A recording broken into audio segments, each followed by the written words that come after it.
Uma coisa que é interessante do artigo produzido é que ele foi feito por uma equipe multidisciplinar. Então, além de pessoas que estão acostumadas a trabalhar com comunicação científica, tivemos a presença de um oceanógrafo e tivemos a minha presença, que sou da área jurídica e sociológica. Então, já foi um desafio também multidisciplinar a elaboração desse artigo, era uma coisa que eu já queria deixar esclarecido, né, até diante do desafio, que foi exatamente a gente analisar o discurso das mudanças climáticas nas redes sociais brasileiras durante um período que foi de 2014 a 2022, em três redes sociais, que é o Facebook, Instagram e o Twitter. Então, o objetivo principal foi entender como operavam os discursos, né, em relação à desconfiança na ciência, principalmente em relação às questões climáticas. E aí a gente acabou dividindo os eixos dos discursos em alguns elementos. Um é como utilizavam a autoridade científica, se as pessoas nas redes sociais validavam essas autoridades, olham para um cientista com uma formação de mestrado, doutorado, um pesquisador da mesma forma que eles olham para o influenciador. Então, esse foi um eixo de análise. O outro eixo foi das emoções. Que tipos de emoções determinadas postagens, determinados discursos suscitam e de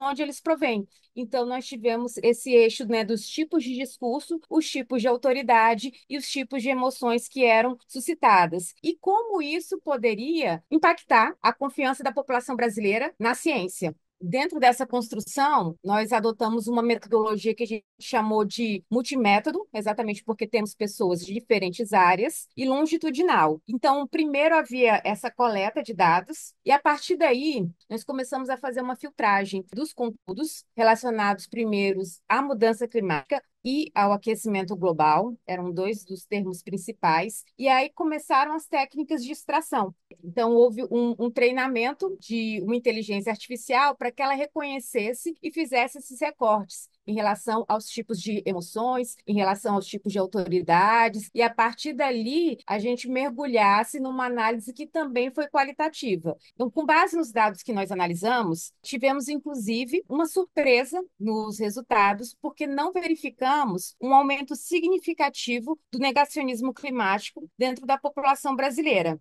Notou-se um uso mais sutil da incerteza, uma estratégia que pode futuramente minar gradualmente a confiança na ciência sem recorrer a uma negação frontal. Em relação às autoridades científicas, o que percebemos é que houve mais legitimação da população brasileira em relação às autoridades científicas do que deslegitimação, ou seja, ainda há um peso muito grande daquilo que os cientistas falam, principalmente os cientistas do clima. E quanto às ecoemoções, a ecoansiedade foi o tipo predominante, indicando uma preocupação generalizada com a crise climática, mesmo entre canais institucionais e públicos. Em suma, o estudo sugere que, no caso brasileiro, a negação explícita da ciência climática ela não avançou significativamente nas redes sociais durante esse período de 2014 a 2022, nessas três mídias sociais, Instagram, Facebook e o antigo Twitter. Entretanto, o que nós concluímos? A estratégia de criar uma retórica de incerteza, de fazer uma manutenção ambientes emocionais que possam vir a minar a confiança pública na ciência já se mostra presente, o que exige uma atenção constante. Lembrando que ano que vem temos a COP30, né? A COP do clima vai acontecer na cidade de Belém, no estado do Pará, aqui no Brasil. Então, mesmo que não haja uma negação explícita, a confiabilidade na ciência ela pode ser afetada de uma forma mais sutil ao longo do tempo. Então, isso vai requerer mais estudos, mais coletas e etc.